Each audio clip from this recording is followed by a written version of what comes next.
Seigneur, ta parole est grande, elle demeure à jamais. Ta parole est infaillible, rien ne peut la supprimer. Bienvenue à vous, chers spectateurs, ainsi qu'à tous nos spectateurs dans le monde entier dans un nouvel épisode de notre émission d'études quotidiennes Toute la Bible. Dans notre étude des livres du Nouveau Testament, nous en sommes à la deuxième épître de l'apôtre Paul aux croyants de Corinthe. Nous en sommes au chapitre 9, qui est aussi le chapitre du don avec le chapitre 8. Permettez-moi tout d'abord d'accueillir nos invités qui sont avec nous au studio, les serviteurs du Seigneur. Le frère Isaac Elia, bienvenue. Beaucoup. Le frère Moïn Bachir, bienvenue. Merci beaucoup. Honoré de vous avoir. Bienvenue aussi à nos invités, honorés de vous avoir. Frère Isaac, je vais lire les versets 1 à 5. Il est superflu que je vous écrive au sujet de ce service en faveur des saints. Je connais en effet votre bonne volonté, je m'en montre fier pour vous auprès des Macédoniens en affirmant que l'Achaïe est prête depuis l'année dernière et votre zèle a stimulé la plupart d'entre eux. J'envoie cependant les frères afin que l'éloge que nous avons fait de vous ne soit pas démenti sur ce point et que vous soyez prêts comme je l'ai affirmé. Je ne voudrais pas, si les Macédoniens m'accompagnent et ne vous trouvent pas prêts, que cette belle assurance tourne à notre honte pour ne pas dire à la vôtre. J'ai donc jugé nécessaire d'encourager les frères à se rendre chez vous avant moi pour s'occuper de l'offrande que vous aviez promise. Ainsi, elle sera prête comme une vraie bénédiction et non comme une manifestation de votre soif de posséder. Frère Isaac, je reviens vers vous une fois de plus. L'apôtre Paul, dans ces versets, fait une comparaison ou un contraste entre les frères de la Macédoine et les frères de Corinthe. Si nous voulons faire un contraste entre l'église de la Macédoine ou de Philippe et l'église de Corinthe dans la condition spirituelle, dans la question du don, dans la question de la joie, faites-nous un contraste puis tirez-en ensuite des leçons pratiques. Il est en effet clair que les frères de Corinthe étaient les plus riches financièrement et que les frères de la Macédoine étaient les plus pauvres. Les frères de Corinthe avaient plus de connaissances et de dons et ils en abondaient. Les frères de la Macédoine, les provinces, c'est-à-dire les églises de Philippe, Bérée et Thessalonique, nous ne lisons pas grand-chose sur l'abondance des dons, comme à Corinthe. Mais malgré cela, la condition spirituelle qui existait dans l'église de Philippe était si élevée, de sorte que lorsqu'il aurait écrit par exemple l'épître aux Philippiens, qui est l'épître de la joie, il n'a jamais mentionné le mot péché, alors qu'à Corinthe il y avait du péché. En outre, la générosité et le don des frères de la Macédoine se sont faits bien au-delà de leurs moyens et avec joie dans toute la province. Alors qu'ici il est clair qu'il a incité les frères de Corinthe une ou deux fois, car au chapitre 16, le dernier chapitre de la première épître, il leur dit « N'attendez pas mon arrivée pour récolter les dons, s'il vous plaît, que chacun de vous, le dimanche, mette de côté chez lui ce qu'il pourra, afin que l'offrande soit prête à notre arrivée. » Mais ce n'est pas tout. Il a envoyé les 3 frères dont Tite pour s'occuper de l'offrande. Mais ce n'est pas tout. Il leur a dit « Les frères de la Macédoine viendront avec moi. Je ne veux pas arriver et trouver qu'elle n'est pas prête. » Donc, j'ai l'impression que l'apôtre Paul, d'une part, poussait les frères de Corinthe, il fallait les pousser, et en même temps, il n'était pas complètement sûr. Il était persuadé. Il n'était pas sûr Il n'était pas sûr d'eux. Alors il leur a dit, les frères de la Macédoine vont venir. Êtes-vous prêts ou non? 1 fois, 2 fois, 3 fois. Il leur a dit cela. Je pense que la leçon que je tire de cela est que la bonne condition spirituelle ne dépend pas de la connaissance, de beaucoup de connaissances. Les frères thessaloniciens n'avaient pas beaucoup de connaissances sur certaines vérités simples, comme la venue du Seigneur. Donc, beaucoup de connaissances et de nombreux dons ne conduisent pas à une condition spirituelle élevée. Et que la condition spirituelle élevée est ce qui crée la joie, ce qui crée la générosité, ce qui crée la piété, que Dieu nous donne donc une profonde communion avec lui. C'est ce dont nous avons Frère besoin. Moïn, le frère Isaac a dit que l'apôtre Paul a demandé aux croyants de Corinthe de collecter leurs dons le dimanche et de les garder chez eux jusqu'à l'arrivée de l'apôtre Paul ou de ceux qui l'enverraient pour trouver l'offrande prête. Ma question, pourquoi a-t-il lié le don au premier jour de la semaine, à savoir le dimanche, jour où nous nous souvenons de l'œuvre du Seigneur sur la croix? Le dimanche est le jour où nous célébrons en tant que communauté ou église. Ce jour-là, nous pouvons voir les sentiments et l'amour du Seigneur. Acte 20, 35 dit « Il y a plus de bonheur à donner qu'à recevoir ». Je me souviens de la façon dont il a donné. Il n'a pas donné quelque chose qui lui appartenait. Il s'est donné lui-même et s'est sacrifié sur la croix. Des sentiments naissent en moi pour lui rendre l'appareil ou pour répondre à ce don par un don, pour répondre à cet amour par de l'amour. Lorsque je donne, même quand je suis dans le besoin, je n'attends pas la collecte. Ainsi, en cas de besoin, l'Église aura une réserve pour répondre à ce besoin. C'est comme si la croix et l'œuvre du Christ étaient le catalyseur de la consécration. Lorsque je me tiens auprès de la croix et je me souviens de l'œuvre du Christ sur la croix, cela suscite en moi un désir brûlant de me consacrer à lui, de lui consacrer ma vie, même mon argent. Exactement. Il suppose, frère Ayad, que tous les frères seront présents le premier jour de la semaine, chaque dimanche. Il l'a dit dans 1 Corinthiens 16. Il suppose qu'il est normal que tous les frères se réunissent chaque premier jour de la semaine, donc c'est une occasion pour chacun de contribuer. Parfait. Nous allons faire une pause puis prendre une question du public. Chers spectateurs, je vous retrouve après la pause. Ne quittez pas.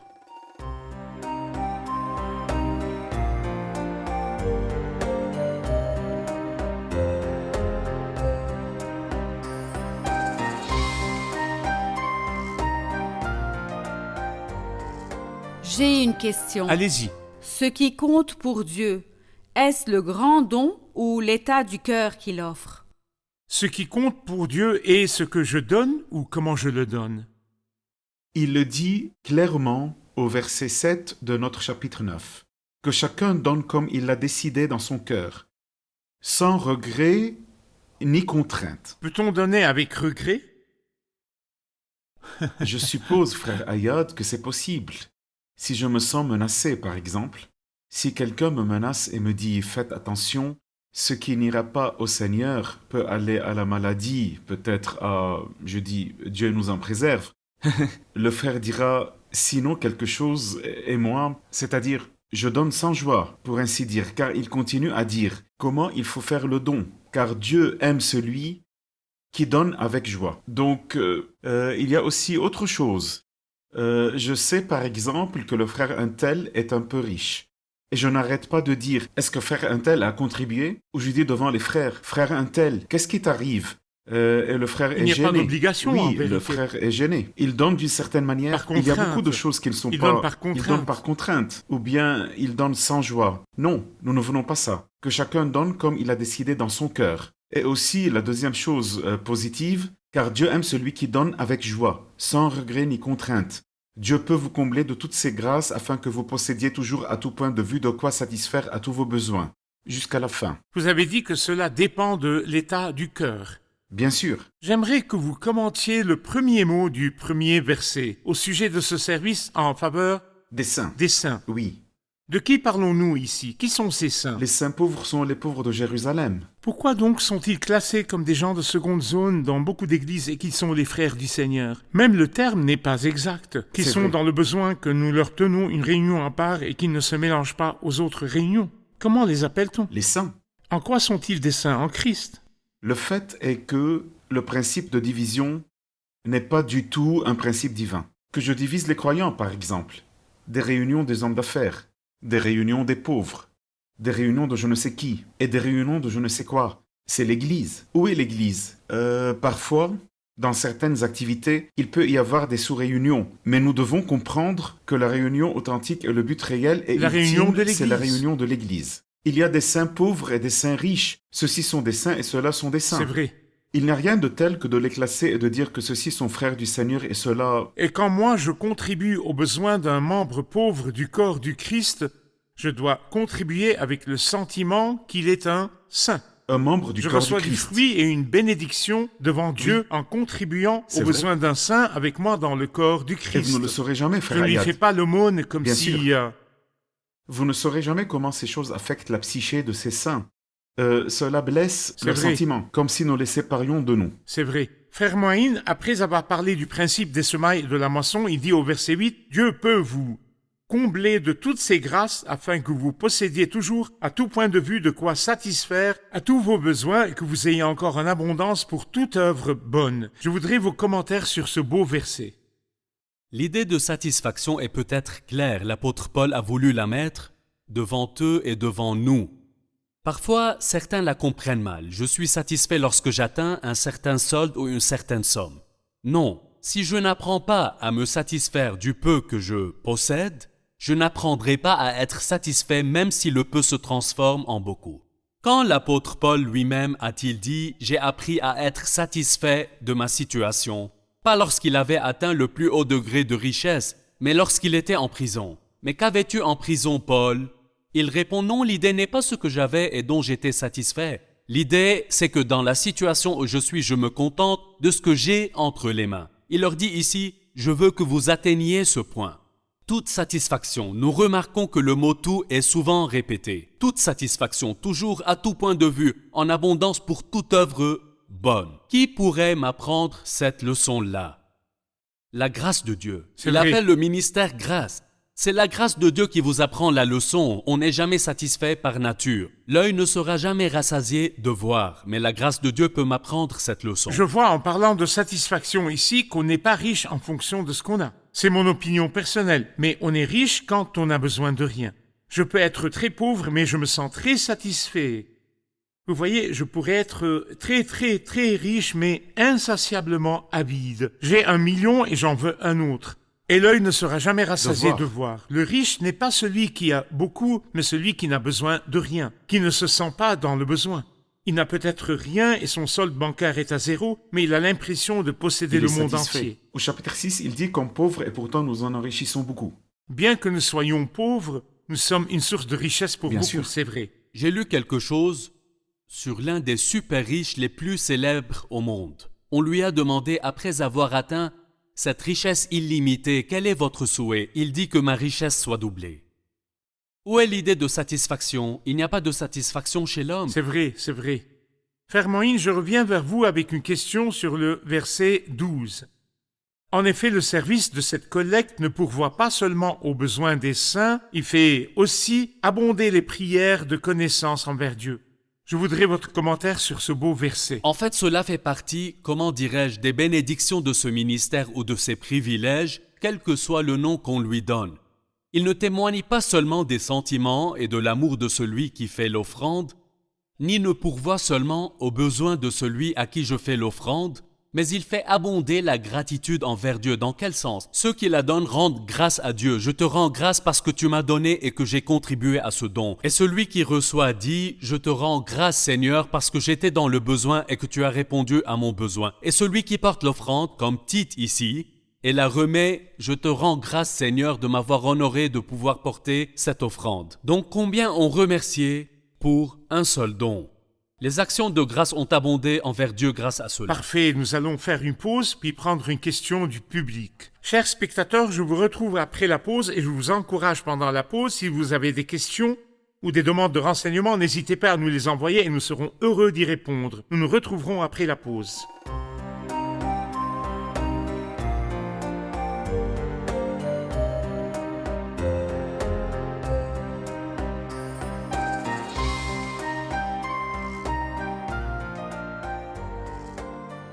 J'ai une question. Y Allez-y. a-t-il des méthodes, des règles ou des pourcentages pour calculer le don dans le Nouveau Testament? Nader demande, frère Moïse, les dons du Nouveau Testament ont-ils des pourcentages et des règles comme dans l'Ancien Testament? Dans l'Ancien Testament, c'était 10%, où il y avait plusieurs dîmes, il y avait des pourcentages. Y a-t-il des règles concernant le don des moyens de donner dans le Nouveau Testament? Il n'y a pas de pourcentage en tant que tel dans le Nouveau Testament. Mais nous trouvons des personnes qui ont donné des pourcentages, mais des pourcentages importants. Cela ne signifie pas qu'il est faux de dire « je prélève la dîme ». Ce n'est pas faux. Mais je dis que vous avez pris le minimum de l'Ancien Testament. Mais regardons 2 exemples dans le Nouveau Testament. Zachée dit au Seigneur « je donne aux pauvres, pas 10%, la moitié de mes biens ». Il a donné 50%. La femme qui a donné les 2 sous, quel est le rapport de Dieu sur son 100%. don? Elle a donné 100%. Passons à une belle idée de l'Ancien Testament. La dîme était obligatoire dans ce temps. D'ailleurs, la dîme de quelqu'un n'était pas 10% de tout ce qu'il possédait. Non, elle atteignait, si l'on étudie bien le sujet, environ 30%. Mais dans Exode 25, lorsque Moïse a demandé au peuple de contribuer à la construction de la tente de la rencontre, il ne leur a pas dit que chacun apporte 10 ou 20%. Mais lorsqu'il leur a laissé la question ouverte, ils ont tellement donné qu'à un moment donné, Moïse leur a dit « C'est assez, nous avons maintenant plus que ce dont nous avons besoin. » Parfait. Y a-t-il une question? En ce qui concerne l'état du cœur, lorsque quelqu'un travaille dans un milieu non chrétien et essaye de témoigner du Christ de bonne foi et d'un cœur sincère en donnant et en servant ceux qui l'entourent. Malgré lui, les choses sont visibles et il le sait, il veut que les gens le voient pour témoigner réellement du Christ. Est-ce que cela contredit ce que dit le Seigneur? Gardez-vous bien de faire des dons devant les hommes? Allez-y, c'est à vous. Je pense que lorsque le Seigneur a dit « Gardez-vous bien de faire des dons devant les hommes », il parlait de l'idée d'orgueil qui prévalait dans la communauté religieuse juive, les pharisiens, que l'on donne devant les hommes comme pour dire « Photographiez-moi, regardez-moi, voyez comment je donne ». Mais si quelqu'un donne pour montrer son témoignage chrétien devant les hommes, je pense donc que cela dépend de sa communion avec le Seigneur. Un serviteur de Dieu nous a raconté l'histoire d'un homme d'affaires très riche qui se rend chaque jour de fête dans son village natal, où il a grandi, emporte des milliers de livres égyptiennes et s'arrête à l'entrée du village et jette l'argent, et celui qui court s'en empare. Est-ce là le don chrétien selon la parole de Dieu? Je pense que cela le glorifie aux yeux des hommes. Il ne donne pas, mais il prend. Donner n'est pas prendre, mais donner et donner. Ceux qui agissent ainsi pour être connus et glorifiés par les hommes, la Bible dit qu'ils ont reçu leur récompense. Mais si vous voulez de tout votre cœur faire preuve de miséricorde pour que les hommes puissent voir la différence entre leur récompense, la vie du chrétien et la vie du non-chrétien, non. C'est une façon très respectable et ne vise pas à recevoir des louanges des hommes. Une autre question? J'ai aimé le verset 7 qui dit « Dieu aime celui qui donne avec joie ». Si quelqu'un ne donne pas avec joie, Dieu va-t-il le détester? Maintenant, vous nous mettez dans le pétrin. Puisque Dieu aime celui qui donne avec joie, déteste-t-il celui qui ne donne pas avec joie? Non, il l'aime bien sûr. La Bible nous dit que Dieu aime les non-croyants. Dieu a tant aimé le monde qu'il a donné. Il y a donc un amour particulier pour les croyants, mais je dirais qu'il y a un amour unique pour celui qui donne. Dieu l'aime et lui donne encore plus d'amour. L'amour est là pour tout le monde. Mais quel groupe de personnes peut le plus profiter de l'amour de Dieu? Celui qui partage les sentiments et les émotions de Dieu avec les autres. Parfait. Père Isaac, avez-vous quelque chose à ajouter? Dieu aime cela. Il encourage cette personne en disant « J'aime cela, que celui qui donne avec joie ». Exactement. Dieu aime la situation, pas seulement la personne. Dieu aime le don avec joie. Il aime le don avec joie. Dieu préfère cela. C'est ce qu'il veut. Il y a quelqu'un qu'on peut appeler ambitieux et qui veut réussir. Cela contredit-il la satisfaction dont nous venons de parler? Une bonne question pratique. Quelle est la différence entre l'ambition, la satisfaction et le manque de satisfaction? Il faut les différencier. La satisfaction est un contentement intérieur total de ma situation. Et cela ne concerne pas seulement les choses matérielles. Ce verset se trouve dans Philippiens 4 où l'apôtre Paul dit « Car j'ai appris à être satisfait, non pas de ce que j'ai, mais de ma situation. » Et cela inclut ses capacités. L'ambition, c'est autre chose. La satisfaction est une bénédiction. Dans la Bible, l'ambition se présente souvent dans un contexte négatif. Quelqu'un veut réaliser quelque chose qui n'est généralement pas la volonté de Dieu. Mais il est important d'aspirer au meilleur en matière spirituelle. Si je puis dire donc, l'ambition spirituelle est très souhaitable. Quant à l'ambition matérielle qu'on essaie de toutes nos forces d'élever son niveau sans que cela soit la volonté de Dieu, et je souligne cela, sans que cela soit la volonté de Dieu, ne travaillez pas dur pour devenir riche. Ceux qui veulent être riches s'infligent eux-mêmes bien des tourments. Cela crée beaucoup de problèmes. Je vais revenir à Marianne et revenir à la réalité. Supposons que je vive dans un appartement très étroit, une chambre et un salon, et que Dieu m'a donné, disons, 4 enfants. Et ils sont encore très jeunes, la chambre et le salon nous suffisent parfaitement. Et à cause du changement des conditions de logement, de vie et de la situation sociale, l'endroit est devenu très mauvais et il y a maintenant des voyous dans la rue. Quand j'envisage de déménager dans un appartement plus grand, dans un endroit plus respectable pour préserver ma dignité et celle de ma femme et de mes enfants lorsqu'ils prennent les transports. Cela contredit-il la satisfaction Pas ou du tout. considère-t-on que c'est simplement de l'ambition personnelle? Votre réponse à ça? Cela est un besoin, frère Ayad. Ce que vous venez d'expliquer est un besoin. Tout ce qui entre dans la catégorie des besoins ne peut jamais être une chose négative ou une ambition rejetée ou quoi que ce soit. Le besoin ne va jamais à l'encontre de la satisfaction. Parfait. Je pense que si quelqu'un a un revenu et un solde de plus de 100 000 livres, 200 000 livres, il va le compter, il regarde le relevé bancaire et voit les intérêts et il dit « Si seulement il devenait 3 millions de livres, je continuerais à travailler jusqu'à ce qu'ils atteignent 5 millions. » Et il se demande « Pourquoi veux-tu faire cela ?» et ne trouve pas de réponse. Il est tombé dans ce problème.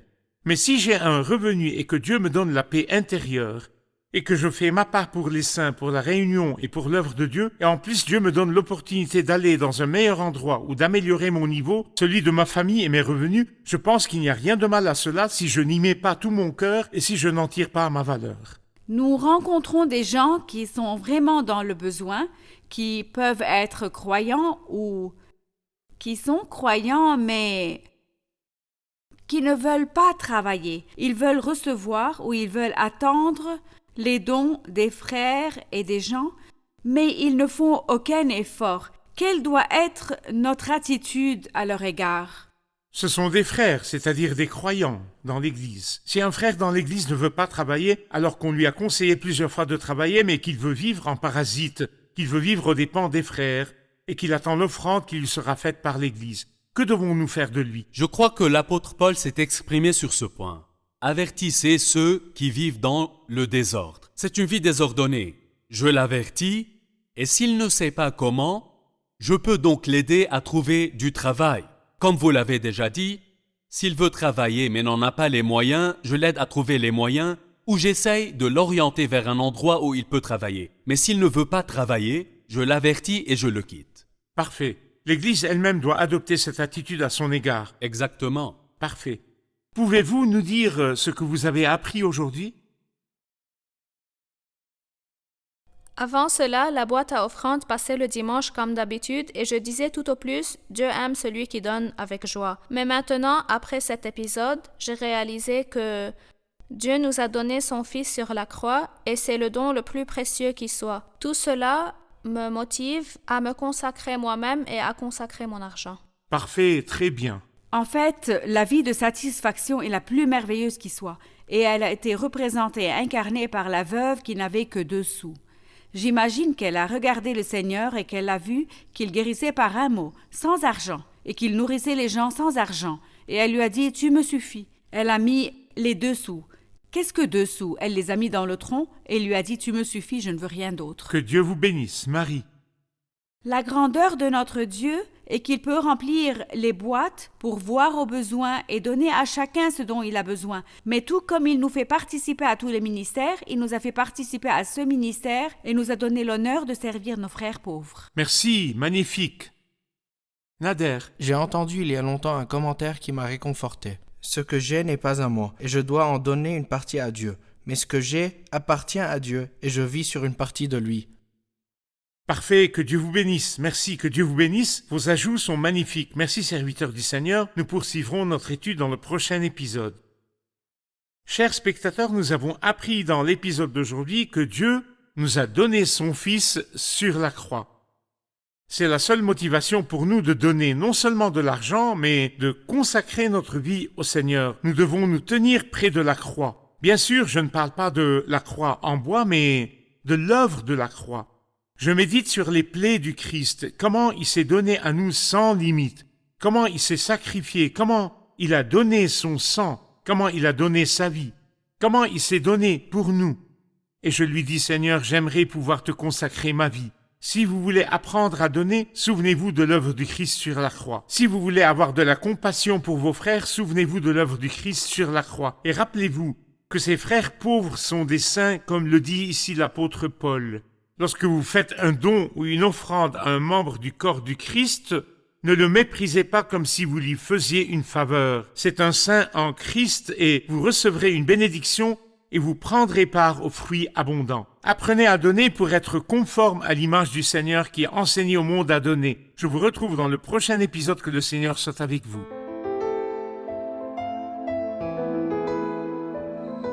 Seigneur, ta parole est grande, elle demeure à jamais. Ta parole est infaillible, rien ne peut la supprimer.